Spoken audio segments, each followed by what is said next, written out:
Hey guys, we're at an operation. We want to show you what we're using. We use a minwax helmsman spar urethane. Now you'll notice that whatever you use, this is what we really like in our spray nozzles. This is a really fine spray. It's what we recommend, what we use. Again, you can use whatever you want, but we use a clear gloss. Now this also comes in satin and it comes in semi-gloss, whatever works for you, but we're happy with a clear gloss. We like a nice glossy finish. Also, very important, whatever you use, make sure it says indoor, outdoor, or it says exterior on it, because they make a lot of different spray urethanes, but they're only interior. So whatever you decide to use, just make sure that it says indoor, outdoor, or it says exterior on it. So this is what we use. It works out really well. So now that you know that, we're going to go on to the sanding operation. Okay guys, we're going to show you a little bit of our sanding operation now. Now what you saw on the DVDs, Dad was using that big stationary sander. It was a 6-inch by 48-inch belt. That's one way to go, but if you don't have one of those, you can do it just fine with a little 3 by 18 sander. I use a Ryobi. A Skill makes a really good one. I use that up in my oatman operation. Now what I'm going to do is I have two different grit belts. This is an 80 grit belt. What I'm going to do is I'm going to sand cross grain with my 80 grit. I'm going to flip the sign over, and then I'm going to sand with the grain with my 80 grit. And the reason I do that is I want most of my ink to come off with my 80 grit belt. Then I'm going to change belts, put on my 120 belt, and then I'm going to go ahead and do my finish sand with my 120 belt. So I'm going to go ahead and start now. You guys hang on and be right with you. Action.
Now I'm putting on the 120 grit belt, guys. So now I'm just going to finish sand that down.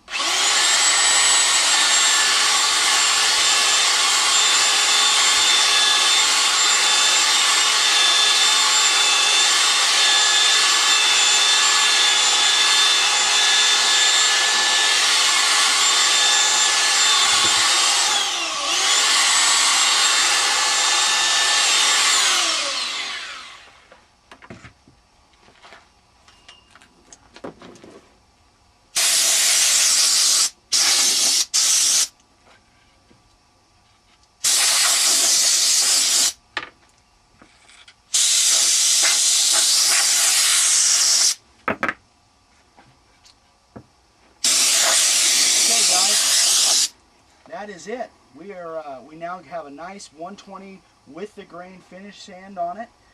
From now we'll go on to our finishing operation. You can see just how quick it is. It really doesn't take any time. Again, up in my oatman operation I have a double sander set up, but even when you have a single sander set up, it really doesn't take hardly any time at all. So anyway, now we'll shut down. We'll go to our finishing operation where you can see exactly how I spray it. Okay guys, we got our nice finished sand on our sign, so now I want to show you how simple and easy it is. Just a couple things to remember when you're finishing a sign. Now we're going to finish the front, the back, and all four edges. Very important that you do that.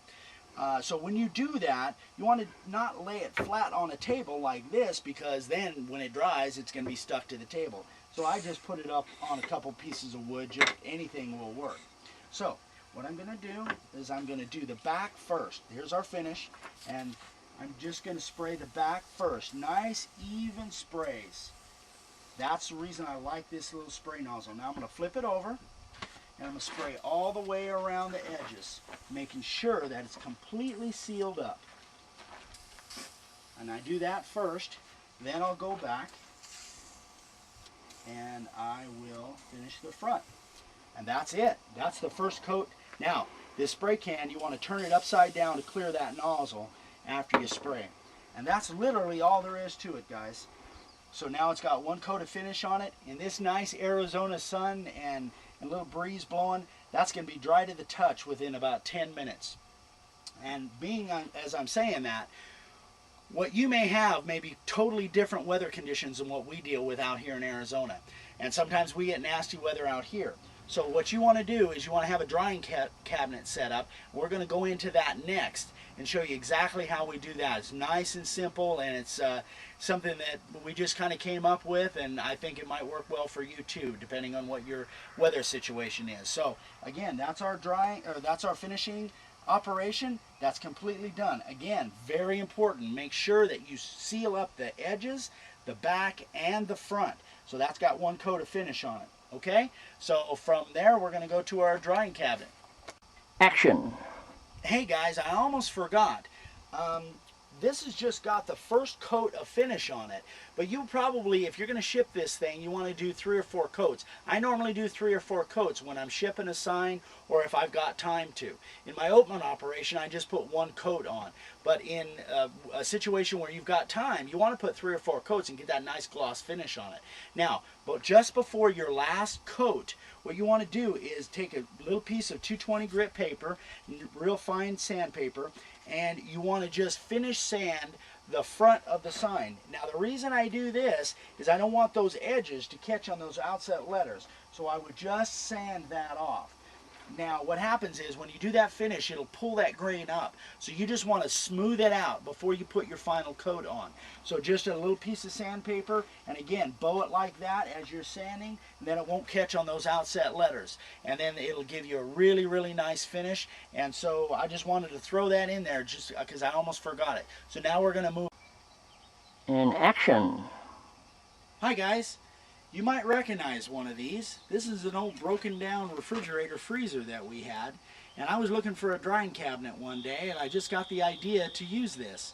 It was broke down, and so what I did is I just went inside and I gutted it, and I just put some pegboard shelves in there, and so it works really well. Now the way we temperature control it, keep it nice and warm in there, is we've got a little incandescent light, a little 30-40 watt incandescent light in the bottom there, and it works really well for keeping it nice and warm inside. So now I'm going to put my sign in there, and you'll see how that works.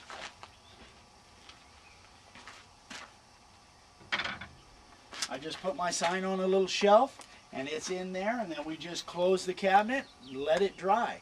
Again, here in Arizona, we'll use the outside whenever we can, but if it is nasty weather, then I definitely use my little drying cabinet. So it's just kind of a little, just a little extra thing that you can use.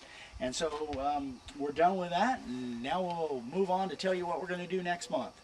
Roll. Hey guys, hope you enjoyed our first monthly video newsletter.